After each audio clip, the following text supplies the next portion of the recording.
Muy buenos días a todos. Me había dado cuenta de que muchas veces en mis charlas he hablado de protestantes, católicos, de evangélicos, de ortodoxos, pero que no había dedicado ninguna charla en el canal a tratar en profundidad qué es ser católico, qué es ser evangélico, qué es ser ortodoxo. Aunque en realidad, más que una charla descriptiva de nuestras diferencias, que podría ser interesante, lo que quiero hacer es una reflexión bíblica. Una reflexión bíblica para que nos conozcamos mejor. Pueden quedarse tranquilos los evangélicos que me estén escuchando, porque esta no es una charla para tratar de convencerles y que se hagan católicos. Es una charla para reflexionar sobre lo que significa ser católico, evangélico, también ortodoxo, pero los ortodoxos los voy a tratar menos, dado que hay menos donde nos movemos nosotros, dado que hablo en lengua española. Tranquilos, no es, insisto, y lo vais a ver, una charla para pretender convenceros a los evangélicos, ni os estoy mintiendo. No es, nos va a tratar muy bien para que cuando menos nos lo esperemos nos dará la puñalada. Cuando menos nos lo esperemos nos meterá el veneno católico. No. Es una charla para reflexionar sobre el hecho de que existamos esas dos ramas, las tres en realidad, desde la Biblia, desde Dios. ¿Qué puede pensar Dios sobre esto? ¿Y qué es lo que nos define? Es más, esta charla me gustaría que algún pastor evangélico la pudiera usar diciendo, es verdad, me ha ayudado a entender más lo que soy y lo que es el que tengo frente a mí. En el mundo ahora mismo hay casi 8.000 millones de seres humanos, 8.000 millones de hijos de Dios. De esos 8.000 millones, casi, en el 2022, año en el que estamos, 2.600 millones son cristianos. Es decir, todo ser humano es hijo de Dios, pero por el bautismo esas personas se han hecho hijos de Dios también por la gracia, no solamente por la vida, por el don de la existencia como seres vivos, inteligentes, que conocen a su Padre, sino que 2.600 son hijos de Dios por la gracia. Han conocido el mensaje de Jesús, están bautizados. Siempre se había mantenido el número de cristianos más o menos alrededor del 30%. O sea que en los últimos más de 100 años el 30% de la población era cristiana, de los cuales 1.300 millones son católicos. Es decir, algo más del 50% de todos los cristianos son católicos, un poquito más. Los protestantes son el 36,7%. Aunque aquí habría que hacer una pequeña distinción cuando decimos protestantes, porque protestantes son anglicanos, baptistas, luteranos, presbiterianos que proceden de la rama calvinista, etc. Pero hay que hacer una explicación, es que los anglicanos, con razón, se pueden considerar una denominación entre los católicos y los protestantes. Pero con razón podrían ellos afirmar, y es verdad, que esencialmente son más católicos. Pero bueno, y los anglicanos son la denominación más grande entre los protestantes. Pero bueno, todos juntos son el 36%. Lo que llamamos ortodoxos son el 9,4%, es decir, 220 millones, que además están muy localizados en sus países. Si hay ortodoxos fuera es por la inmigración. Después hay otra rama que no es ortodoxa, que son un 2,5%, que son coptos y otras denominaciones. Después habría un 1% que no entra en ninguna calificación de las que hemos dicho. Pero bueno, fijémonos que, dado que vamos a hablar mucho de los evangélicos, y los evangélicos son una rama dentro de los protestantes, son 36% frente al 50%. Hay 5 católicos y 3,5 protestantes entre los bautizados. No es una cantidad pequeña. Nosotros los católicos siempre tendemos a pensar, por lo menos en países como España, Italia, etcétera, que los protestantes son unos poquitos. Pero no, por cada 5 católicos hay 3,5 protestantes. 36,7. Hay una cosa que quiero decir de pasada, hay una simplificación injusta. Muchos católicos, cuando les hablas de los evangélicos, dicen, esos son los que no creen en la Virgen. No, ser evangélico es más que eso. No es eso, simplemente. Es una simplificación injusta. Como también es injusto cuando se dice, católicos, los que adoran las imágenes. No. Nuestra relación con las imágenes no es de adoración. Una madre puede tomar la fotografía de su hijo muerto y besarla y ponerla junto a su corazón y tenerle mucho cariño incluso a esa fotografía. Pero la fotografía es un medio para expresar ese amor al hijo. Y no está adorando la fotografía, sabe que solo es una fotografía. Los católicos hacen lo mismo con las imágenes. Ojo, y las veneramos, como esa madre que hace eso con la foto de su hijo. Pero no adoramos imágenes. Puede parecer que una viejecita besando los pies de una imagen de Cristo está adorando la imagen, pero no es verdad. No sería justo decir eso.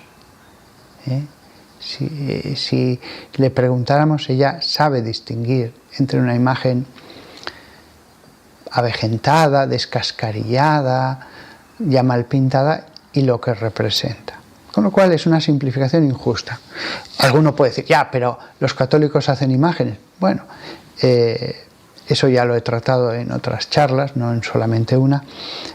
La Biblia prohíbe hacer imágenes, toda imagen, incluso de lo que hay sobre la tierra. Con lo cual no basta decir, la Biblia dice esto, no, hay que interpretar, porque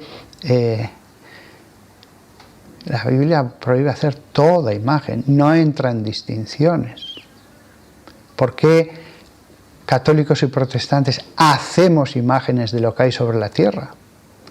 Porque hay una interpretación y hay una iglesia que con autoridad dirimió ese asunto en Hechos de los Apóstoles. También la Biblia dice en el Antiguo Testamento que no se coma cerdo, y no tenemos problemas en comer cerdo, porque hay una iglesia con autoridad. La cuestión es si esa iglesia con autoridad sigue hasta ahora y tiene autoridad. La respuesta de San Pablo sería que sí. Vamos a profundizar en eso. Vamos a profundizar en eso porque lo que está claro es que todos creemos que la Biblia es la palabra de Dios, Pero hay distintas denominaciones. Hay denominaciones porque hay distintas tradiciones de cómo interpretarla. Hay una tradición calvinista, una tradición luterana, no es la Biblia seca así ya está. No lo es. Hay distintas tradiciones interpretativas. Si es mi interpretación, que yo me la invento yo solo, es mi interpretación. Pero si toda una comunidad tiene un modo de interpretar determinados aspectos esenciales de la Biblia a lo largo de generaciones, eso es una tradición a la hora de interpretarlo. Luego, Biblia y tradición interpretativa son necesarias. Porque para empezar se necesita una tradición acerca de cuáles son los libros que entran dentro del canon de la Biblia. Ya la tradición es necesaria incluso para eso, porque no hay ningún libro de la Biblia que nos diga los libros de la Biblia son estos. Y hay distintas tradiciones, pero además tradiciones antiquísimas, como la de los coptos, que no coincide con la de los protestantes y la de los católicos, y es antiquísima, y no es la única, que hunde sus raíces, digámoslo así, en la noche de los tiempos del cristianismo. Todo esto es lo que vamos a reflexionar después de este prólogo. Hay mucho de lo que reflexionar. Hay que entender una cosa antes de empezar. He dicho 3 ramas. La verdad no tiene ramas. Alguno tiene la verdad interpretativa. La verdad no tiene ramas, la verdad es una. ¿Cuáles son los libros de la Biblia? Pues alguien tiene la verdad. Nosotros los católicos decimos que la Iglesia Católica, claro. Los luteranos dicen que Lutero. Podríamos seguir. Los coptos dicen que su tradición. La verdad no tiene ramas. La Iglesia verdadera que fundó Cristo era una. Y la Iglesia que se haya mantenido en la verdad es la verdadera. La verdad es una. La Iglesia verdadera es una. Pero la familia cristiana sí que tiene ramas. En ramas que a su vez se han ramificado. Con lo cual, esa es una distinción importante. No es que la Iglesia tenga 3 partes, la católica, la protestante y la ortodoxa, no. Pero somos una familia, la familia de los que creemos en Jesucristo, en su Evangelio y que hemos recibido su bautismo. En ese sentido hablamos de ramas. Una cosa es la verdad y otra cosa es el hermano. La verdad es una. No puedo por amor decir, bueno, da un poco lo mismo. No, no da lo mismo. Lo que intentamos todos los cristianos es buscar la verdad. Ahora bien, amamos al hermano. ¿Cuántas veces he oído, eso no importa, lo importante es el amor? Bueno, el amor es importante y la verdad es importante. Y por la verdad del Evangelio amamos. No es algo sin importancia. ¿Cuál es la verdadera doctrina? ¿Cuál es la verdadera interpretación? ¿Cuál es la verdadera teología? No es una cosa sin importancia. Pero al mismo tiempo que católicos, protestantes y ortodoxos reconocemos el valor de la verdad, decimos sí, pero esa verdad nos lleva a amarnos. Amémonos. No sea que por la verdad nuestro Padre nos encuentre pegándonos, insultándonos, odiándonos. Aunque no nos pongamos de acuerdo, estamos de acuerdo en la verdad esencial, pero el que no nos pongamos de acuerdo en los detalles, algunos de ellos, no digo que no tengan importancia, pero frente al sol esencial que es Dios, la Trinidad, Jesucristo. Lo otro son cuestiones mucho menos importantes. El que no nos pongamos de acuerdo no implica que no nos podamos amar o que podamos orar juntos y colaborar y respetarnos. Porque el mismo Pablo lo decía, un solo Señor, una sola fe, un solo bautismo. Estamos de acuerdo en lo esencial.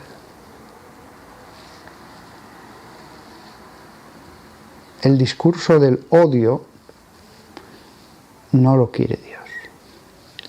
El amor por la verdad sí.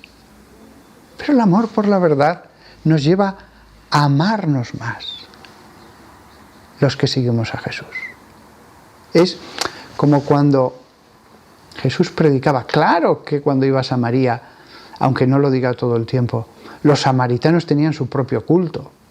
Adoraban a Dios en Garizim, se habían creado su propio sacerdocio. Y Jesús se lo dice a la samaritana, no, esto no es la verdad. Pero el resto del tiempo, salvo en ese pasaje, les ama, les predica y les cura. Les hace milagros. Claro que los judíos a su vez estaban divididos en distintas facciones, los judíos de Judea, muy distintas entre sí, pero Jesús les predica a todos, les ama a todos, les cura a todos. Y por supuesto que los gentiles que venían a él, cada uno tenía su filosofía o sus creencias religiosas. El amor a la persona, que no significa indiferencia con la verdad.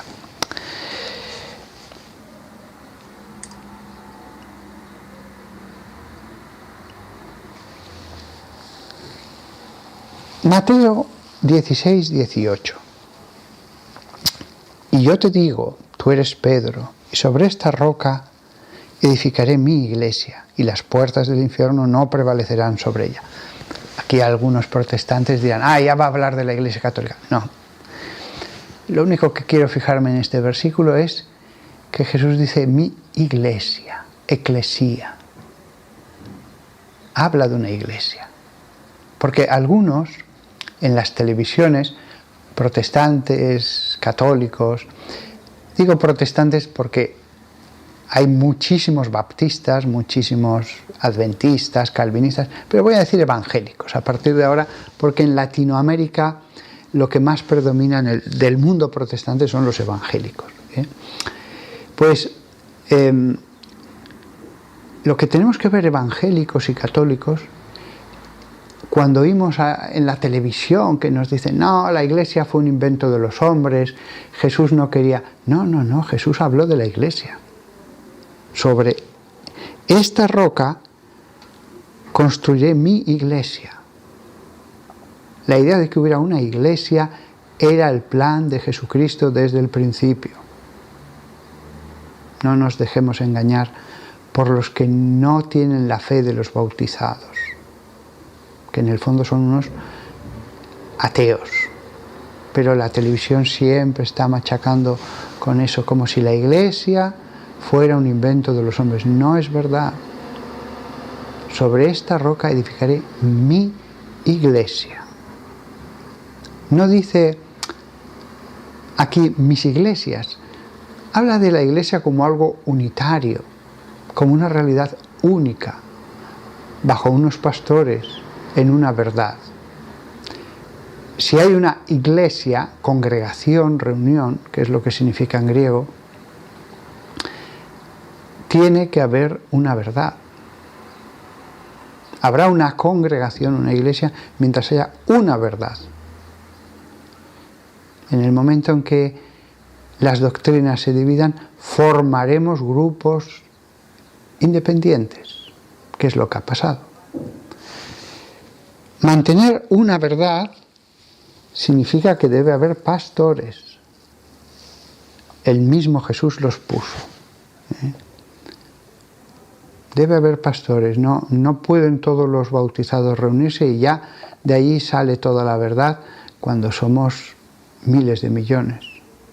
Obligatoriamente Hay pastores que custodian la verdad, que se reúnen con otros pastores para buscar la verdad.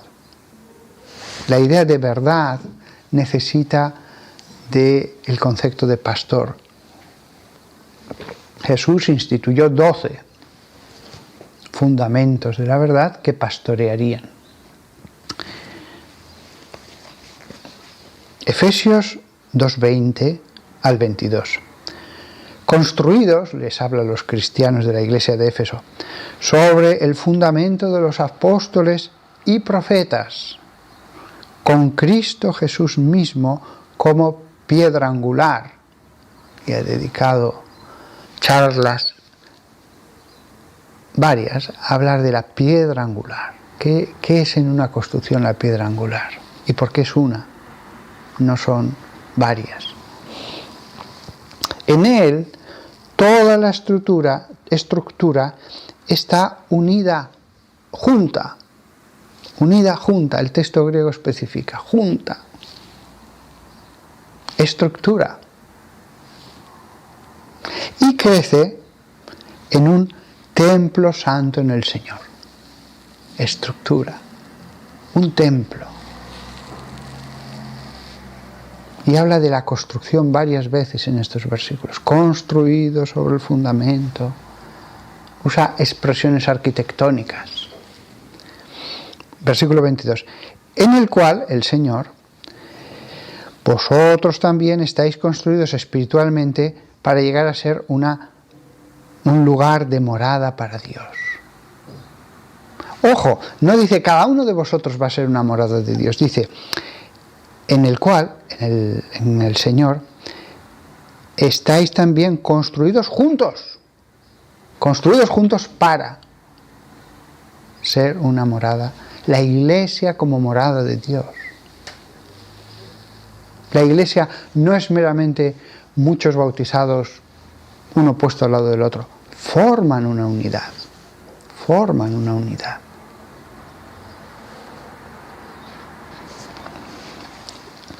La importancia de ser construidos juntos. La idea de alguien que coge la Biblia y la lee por su cuenta en su casa y le pide ayuda al Espíritu Santo es bellísima. Hoy mismo me ha llamado una persona para hacerme unas consultas y he dicho, lo que usted tiene que hacer es tomar el Evangelio, empezar por San Mateo y vaya leyendo todos los días un ratito y meditando. Ese es el consejo que más doy a todo el mundo. Los que vienen a mí que realmente conocen nada del cristianismo, son católicos que fueron bautizados y allí se acabó todo. No han tenido una relación personal con Dios. No, fue una cosa que tuvieron ese bautismo y se acabó. Lo que más les aconsejo es eso. Tome la Biblia, medítela. Pero la Biblia, como empiecen por ciertos pasajes del Antiguo Testamento, se van a confundir, porque hay pasajes difíciles. El Evangelio, que es lo más importante, es lo más sencillo. ¿Quién se confunde leyendo el Evangelio? Entonces, el consejo que más doy, en el fondo, es leer la Biblia. Ahora bien, lo que hemos leído en Éfesos, capítulo 2, es necesario ser construidos juntos. ¿Por qué? Porque si no, uno coge la Biblia y llega a las conclusiones más desatinadas, leyendo solo la Biblia, y acaba fundando su propia secta, o acaba haciendo unas, según él, segura interpretación que le lleva a saber que el fin del mundo es el día tal, a tal hora y por un maremoto, y está convencido y le dices, pero tal, no, es un maremoto porque aquí en el versículo tal. Es verdad que aconsejo, ve al Evangelio, escucha a Jesús, pero es verdad que debemos ser construidos juntos. De lo contrario, puede suceder esto. De lo contrario, incluso muy buenos cristianos, leyendo tienen una fe perfecta, pero hay puntos desatinados, en que ha llegado a conclusiones desatinadas. ¿Por qué? Porque no pertenece a ninguna comunidad, porque no es guiado por los pastores. Yo, que soy un sacerdote católico, prefiero que el que lea la Biblia sea guiado por un sensato pastor, que la mayoría son sensatos, claro está. Por supuesto que sí, por supuesto que sí. La Biblia más un pastor que le resuelva dudas es algo mucho mejor. Y si encima esa persona va a una comunidad y alaba al Señor y canta y escucha la predicación, es decir, la Biblia, pero a través de la boca de un hermano que la ha meditado, mucho mejor, mucho mejor.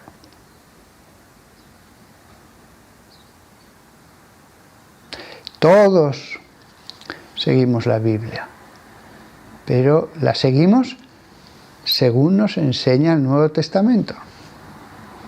Y ahí entra San Pablo y las comunidades y los consejos que dio a las comunidades.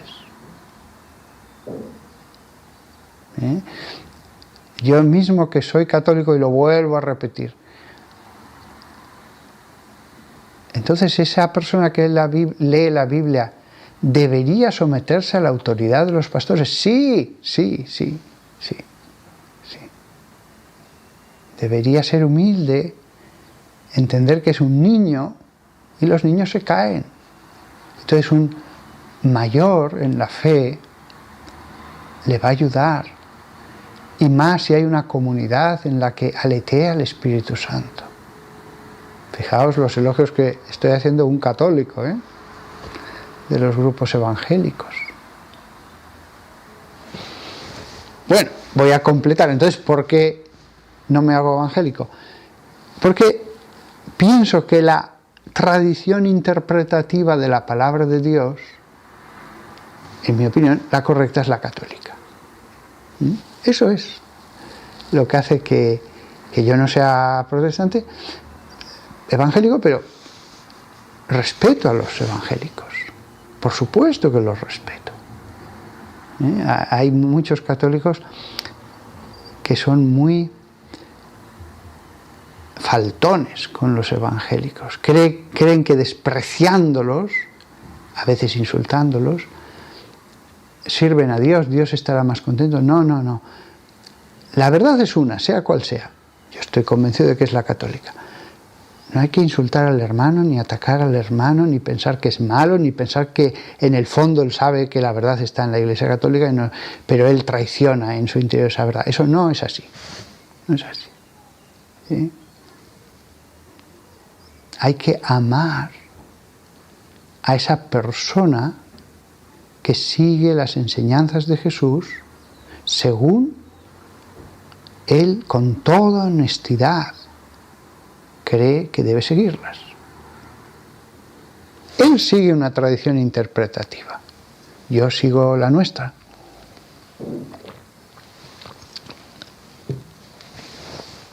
Claro, esa tradición interpretativa, ya he dicho que incluso en el mundo evangélico requiere de pastores.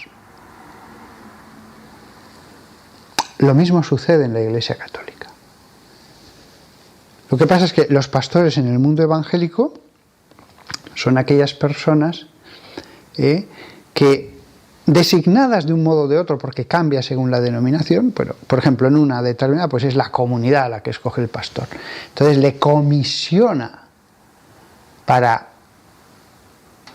organizar las reuniones, para enseñarles.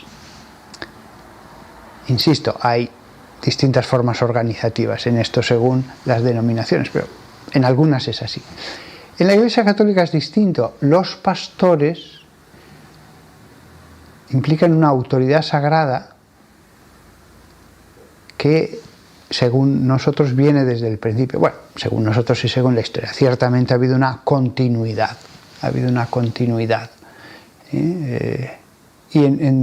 Para un católico hay una transmisión de una autoridad sagrada. Hay un sacramento del orden. Porque esa tradición de la que hablaba antes nos habla de los sacramentos. Entonces, hay distinciones entre una forma de, bueno, iba a decir de leer la Biblia y la otra, no. Realmente la Biblia la leemos igual. Un buen sermón evangélico es un buen sermón y un buen sermón católico es un buen sermón. Lo que cambia es la estructura esencial organizativa de las comunidades evangélicas y de la Iglesia católica. Pero después la Biblia, leemos el Levítico, leemos Números, leemos a San Juan, el 99% estamos de acuerdo, no exagero. Las partes en que una interpretación católica o evangélica nos distancian no son tantas, porque al fin y al cabo lo esencial es Dios y en eso estamos de acuerdo. Lo esencial es Jesucristo y en eso estamos de acuerdo.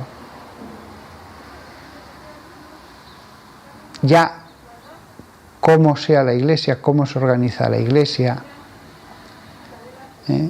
lo cual implica sacramentos. No es lo mismo una iglesia con sacramentos que una comunidad solo con bautismo, pues ya las cosas cambian. Pero lo esencial es Dios. Lo otro son medios. 1 Timoteo 3:15.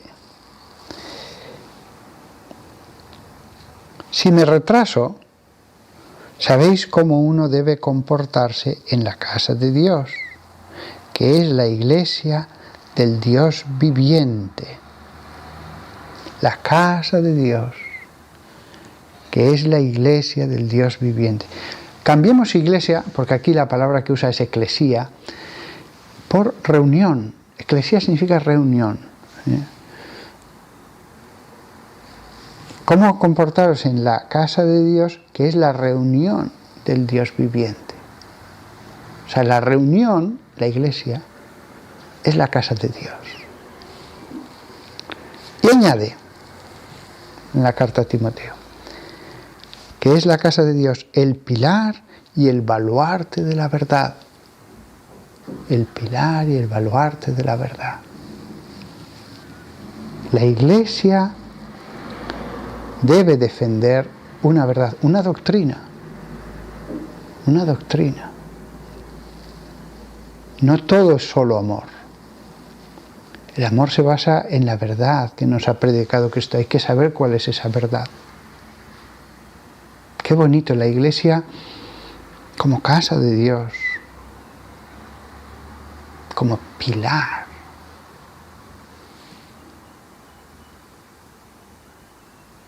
La reunión del Dios viviente.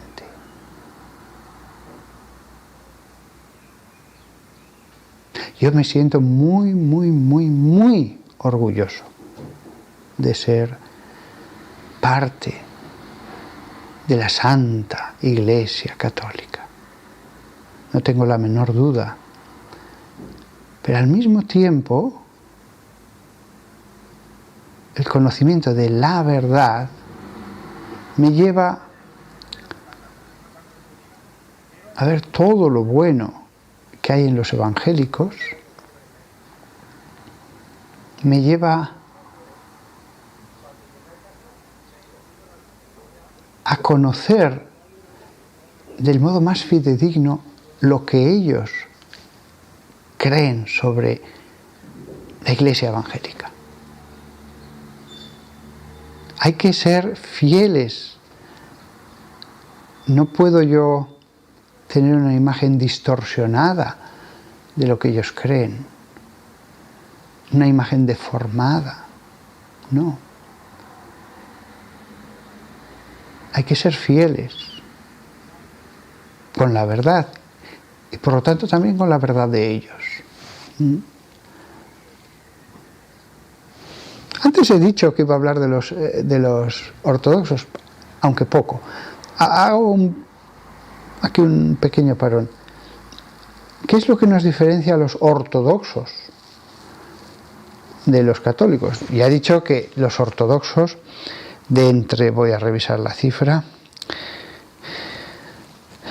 católicos hay 1.300 millones y ortodoxos hay 220 millones.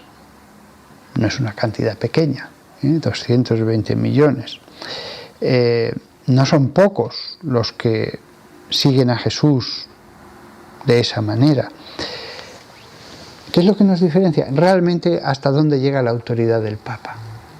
Creemos en los mismos concilios de la antigüedad, escuchamos a los santos padres como un coro que nos habla de la doctrina.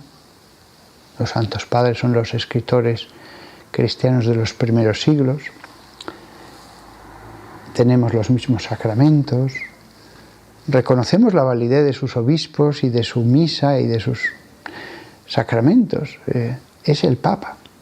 Es verdad que cuando se produjo la separación hubo un gran esfuerzo de algunos de sus teólogos, en realidad monjes, por decir que que la separación se había producido porque había muchas más razones, no solo el tema de la autoridad del Papa. Pero todo lo que se han dicho en esas breves listas, no hay ningún problema. Ellos pueden seguir creyendo de esa manera, nada afecta a la esencia de la fe. Solo es el tema del Papa. Aunque la idea era que iba a haber patriarcas y realmente en situación de igualdad, aunque alguno tuviera más honor, pero en situación de igualdad. Lo que pasa es que en la práctica después alguno de esos patriarcas pues ha pretendido un poco ejercer como papa. Era lógico. Al final se crea una especie de cabeza. ¿Por qué Jesús puso entre los 12 a una cabeza? Oye, solo hay un único pastor, un único Dios. ¿Qué necesidad hay de una cabeza entre los apóstoles? Claro, porque después siempre es necesario una unidad organizativa. Entonces, por eso nosotros decimos que es lógico que ese asunto ya estuviera dirimido por Jesús desde el comienzo. La Iglesia Católica, en países donde son una denominación más, tiene realmente un peso mucho mayor ante los poderes de ese país, ante la política, etc. Podría poner ejemplos concretos. Bueno, Estados Unidos,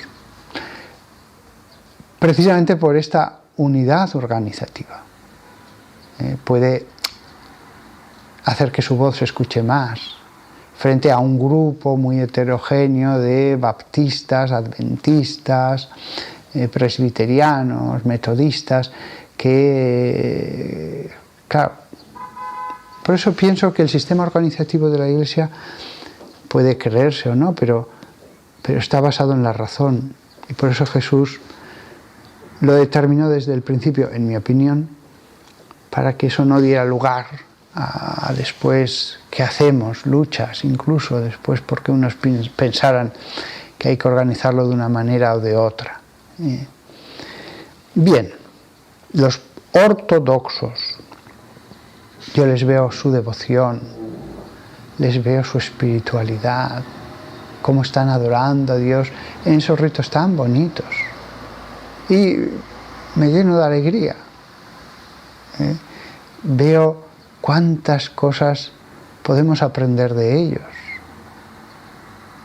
de cómo leen, respetan a los santos padres de la Iglesia, los primeros que hubo escribiendo sobre la doctrina. Veo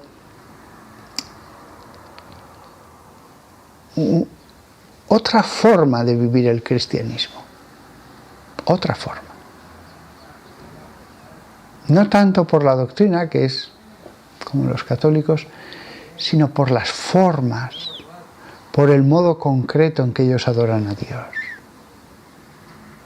Es otra forma, lícita, A mí me gusta mucho cuando veo en la televisión a un pastor en una iglesita perdida en mitad del oeste y lee la Biblia ante un grupito de 50 personas, la sencillez, las paredes blancas, y ese hombre que lee, que entra en contacto con Dios que habla. Ese es un modo de vivir el cristianismo. El modo ortodoxo es otro, y completamente lícito, completamente fiel. Es más fiel el pastor que está ahí en el oeste, en una casita de madera, leyendo la Biblia ante un grupito de personas en un lugar de paredes blancas, de paredes desnudas. Es más fiel ese modo que el hombre que desde hace tantos siglos inciensa en honor de Dios, canta en honor de Dios, intenta reproducir el fasto del antiguo templo de Jerusalén para honrar al Dios Padre, Hijo y Espíritu Santo? Evidentemente no. Son dos formas de llevar a cabo el mensaje de Jesús, y se transforman por la acción del Espíritu Santo en Rusia y en el estado de Dakota. La verdad es una. Es verdad que en ese sentido no da lo mismo, pero bueno, a lo mejor ese sacerdote con todo su incienso y las vestiduras está menos transformado en su alma que ese pastor de Dakota. O a lo mejor es al revés. A mí me gustan las dos cosas.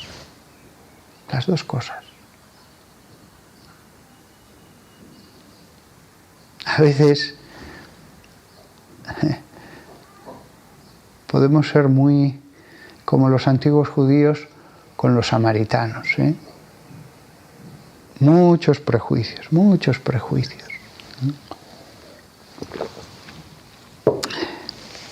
Hechos, y es el último versículo, esta charla va a acabar. Hechos 2, capítulo 2, versículo 42. Y ellos se dedicaban a sí mismos a la enseñanza de los apóstoles y a la participación en la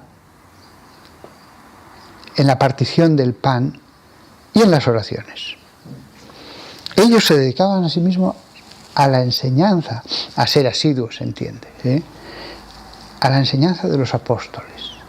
Enseñanza. No había Biblia en ese momento. En este momento de Hechos 2, versículo 42, no había cartas de San Pablo. Y sin embargo, ya eran cristianos. No había todavía Nuevo Testamento escrito. Sin embargo, ya existía la Iglesia. Ya existía la predicación de la fe. Se dedicaban eran asiduos a la enseñanza de los apóstoles y la siguiente palabra, y a la koinonía. Koinonía es la participación de uno en algo. Es participación. Se puede traducir como asociación, como comunidad, como comunión, pero realmente koinonía, de koiné, común, es cuando participas de algo. Podemos decir que es comunidad, que también viene de la palabra común, pero es comunidad participando. Se dedicaban a la enseñanza y a la koinonía. De nuevo, vemos aquí que no es yo y Dios, se acabó. No necesito de nada más. Yo y la Biblia, no escucho a nadie más. No. Los primeros cristianos no eran islas. no eran islas aisladas. Había una koinonía, koiné, común. Y es curioso, la palabra que va antes es enseñanza. Y la palabra que va después, y a la participación, perdonad, es que leo en inglés y como me cuesta esto, y a la partición del pan, y a las oraciones, así acaba el versículo. Oraciones y participación del pan. Enseñanza, koinonía, comunidad, partición del pan. El pan, para nosotros los católicos no hay ninguna duda, es la Eucaristía. Se dedicaban a esas tres cosas. Y añade, y a las oraciones. La oración en común. Puedo orar solo, pero orar en común es otra cosa. Conclusiones, puesto que ya estoy acabando. Conclusiones.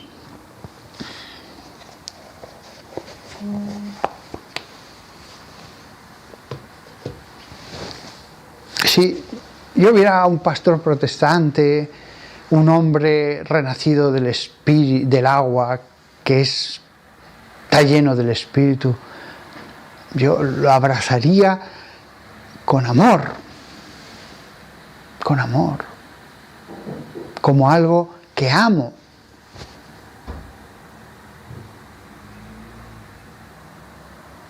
Porque la Iglesia Católica está hecha para producir hombres así, hombres transformados por el bautismo.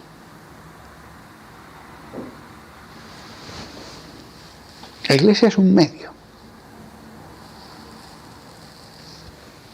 ¿Da lo mismo entonces? ¿Me hago católico o evangélico? ¿Da exactamente lo mismo? No. Uno debe decir, Señor, ¿cuál es la verdad? ¿Cuál es la verdad? No puedo engañarme, no puedo afrontar esa realidad con superficialidad, ni siquiera solo con mis fuerzas humanas. Tengo que pedir a Dios que me ilumine. Señor, ilumíname, sabiendo que me puedo equivocar con toda la buena voluntad del mundo. No da lo mismo. Ahora bien, cuando yo me encuentro un hombre lleno del Espíritu, siento veneración por la obra de Dios en él. Es un tesoro de Dios. Se ha cristificado, me muestra a veces el rostro de Jesús. Digo a veces porque hay otras veces en que esa transformación no es tan grande. Y sí, es una persona creyente, pero le veo muchos defectos.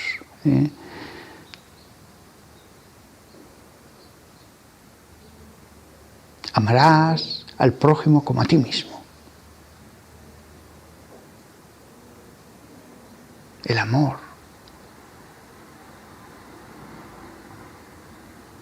Al mismo tiempo, a los evangélicos que me estén escuchando ahora mismo, les pediría lo mismo que a los católicos. Hay simplificaciones que son falsas. Ni nosotros debemos hacerlas respecto a vosotros, ni al revés, porque son falsas. No me siento ofendido, pero no son verdad. Entonces, por mucho que se insista en ese tema, no me va a convencer porque realmente está hablando de algo que no es lo que yo creo. También les diría a muchos evangélicos, predicad la palabra, no prediquéis contra la Iglesia. También esto lo he visto. La predicación se transformaba no de la palabra de Dios, sino cosas contra la Iglesia. Una pérdida de tiempo. Normalmente esas predicaciones contra la Iglesia no suelen producir fruto. Los católicos que se han convertido en evangélicos lo han hecho por la belleza de la palabra de Dios. no porque se ataque a la Iglesia. Habrá excepciones, pero yo diría que es más así. Aunque después se haya mezclado otro tipo de cosas. En este año 2022, en un mundo que cada vez se aleja más de la fe en Cristo, que cada vez es más pagano, cada vez más ortodoxos, porque aquí hay inmigrantes, en la ciudad en la que vivo, Alcalá de Henares, hay miles de ortodoxos. Solamente ucranianos me he enterado de que hay 1500, pero rumanos hay muchos más. Cada vez más ortodoxos, católicos y evangélicos debemos colaborar, llevarnos bien. Cada vez vamos a tener que hacer frente al Estado y a la sociedad una lucha más en común.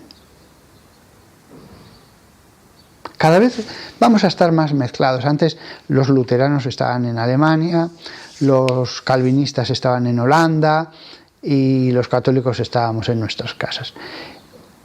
En el siglo XXI cada vez estamos más mezclados y en una sola familia hay un pagano, un evangélico y un católico y un testigo de Jehová. Los testigos de Jehová sí que son una secta, es una dictadura. Esos no los he contado, porque es un sentarse en el salón del reino, abrir sus cuadernos y seguir lo que dicen los dictadores sin ningún tipo de... Además que no creen en la Santísima Trinidad, esos no. Pero hay de todo, hay también testigos de Jehová y a las personas hay que amarlas, aunque tengamos nuestra opinión sobre esa secta, pero al testigo de Jehová hay que amarlo. Y yo admiro las cosas buenas que he visto que hacen muchos testigos de Jehová, obras de fe. Lo admiro. Pero hay grados. Por supuesto que prefiero que alguien se haga evangélico a testigo de Jehová. Por supuesto que siendo católico prefiero que alguien se haga ortodoxo a lo anterior. Y por supuesto que prefiero que se haga católico. El que nos llevemos bien no implica la renuncia a que quisiéramos que al final nos uniéramos en lo que yo pienso que es la verdad. No, lo entiendo. Vamos a no ofendernos, vamos a querernos.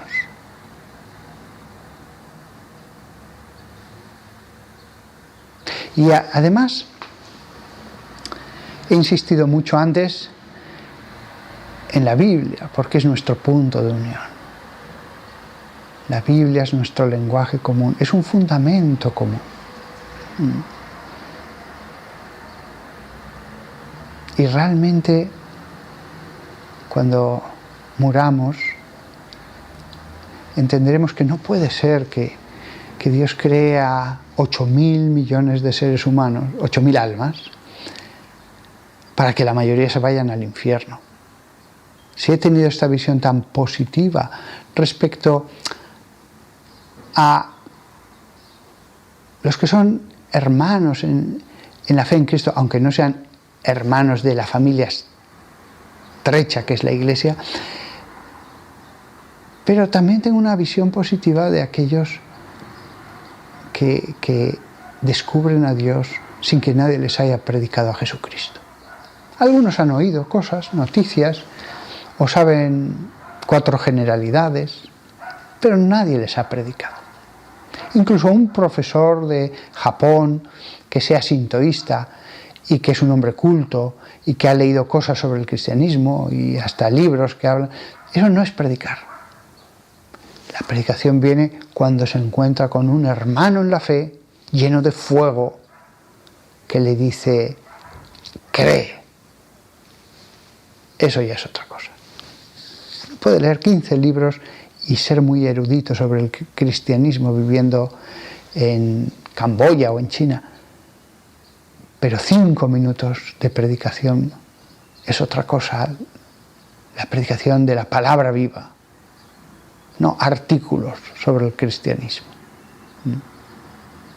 Esto también es un aviso para católicos y protestantes. Lo que debemos leer son cosas vivas. A veces artículos y libros sobre el cristianismo están muertos, esos textos. Son muy humanos. Si me enseñan cosas, vale, sobre la historia, tal, pero eso es una cosa, y otra cosa es la predicación viva. Con 5 minutos y aún con menos, eso puede cambiar una vida, porque el Espíritu Santo actúa. Muy bien, pues yo creo que ya lo he dicho todo. Creo que era una charla que tenía que darla antes o después. Os amo a todos. Os amo a todos. Y me alegra mucho el que parte sean evangélicos, de los que me escuchan mucho. También saludo a todos los brasileños, que cada vez son más. Nos vamos a llevar sorpresas en el cielo, pero serán sorpresas de salvación, no de condenación. El cristianismo se extiende para que el Espíritu Santo pueda darnos su felicidad aquí en la tierra también, pero no porque pienso que el mundo sea una factoría de condenación, que la mayoría se van al infierno. No. En el ultimísimo momento la mayoría pienso que Dios les ilumina para que se salven. Entonces da lo mismo. Lo que he dicho durante esta charla sobre evangélicos y católicos también se puede trasladar a otras religiones. No, no da lo mismo. Vivir según Cristo y sembrar para el cielo y recoger, porque no es lo mismo salvación que galardón, no es lo mismo salvación que recompensa. La recompensa será distinta. No es lo mismo, claro. Vives mejor y después recoges lo que has sembrado, si eres alguien que ha seguido el Evangelio. Pero aún así, solo en el aspecto humano hay tanta belleza, tanto bien. En el mundo hay más bien que mal. La naturaleza produce frutos buenos, normalmente. Nada más. Me despido de todos vosotros. Os deseo lo mejor y os deseo que no nos veáis a nosotros los católicos como enemigos, como nosotros no os vemos como enemigos, sino miembros de una familia más amplia. Y no dudo en llamaros hermanos, porque sois hermanos en la fe en Cristo. Es verdad que la palabra hermano se usa también en un sentido más de familia cercana, los que pertenecen a mi iglesia. De acuerdo, es un nivel distinto. También en una familia hay hermanos carnales, primos lejanos, tíos, pero somos una familia. Y una familia en la que hay vida, y en la que está el Espíritu Santo, y en la que está la verdad, la Biblia, como ríos de agua que recorren todas esas comunidades, en más de 100 países, en tantos millones de personas. La verdad se extiende, vivifica, las masas beben esas aguas de verdad, bajo la acción del Espíritu Santo, y se produce fruto, como la vegetación que crece en la ribera de los ríos. La palabra de Dios recorre el mundo. Los pastores, las iglesias, comunidades de creyentes, la predicación, qué espectáculo tan maravilloso. Los ortodoxos con sus cantos preciosos, todos los días, con su incienso, con sus bellísimos templos para la gloria de Dios. Qué belleza algunos iconos, cómo transmiten esa... Sí, son pintura, pero transmiten espiritualidad, deseos de elevarse a las cosas celestiales. Y no me puedo olvidar de los coptos, un pueblo que lleva honrando a Dios Padre, Hijo y Espíritu Santo y leyendo el Evangelio en las tierras de Etiopía desde hace tantos siglos. También los coptos. El Papa, este y el anterior, se llevan muy bien con el patriarca de ellos. Se han visitado, se han abrazado, han hablado, no se ven como enemigos, eso se les ve cuando están juntos, para nada, para nada. Claro, los coptos dicen, ¿cómo podemos renunciar a nuestra tradición que se hunde en los tiempos del Imperio Romano? De acuerdo, tranquilos, amémonos, profundicemos en la verdad, a ver si esa profundización en la verdad nos lleva a la unión.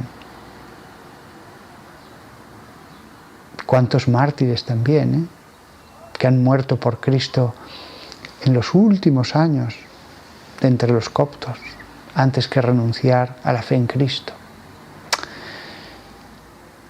Qué espectáculo tan bonito el de las distintas familias de los que seguimos a Jesucristo. Otra razón para alabar al Padre. Hasta pronto a todos. No solo os predico, no quiero parecer que soy sentimental, pero os quiero, también os quiero. Y cuando me he encontrado con alguno de vosotros, he puesto un rostro, y eso cuánto me ha alegrado. Hasta pronto.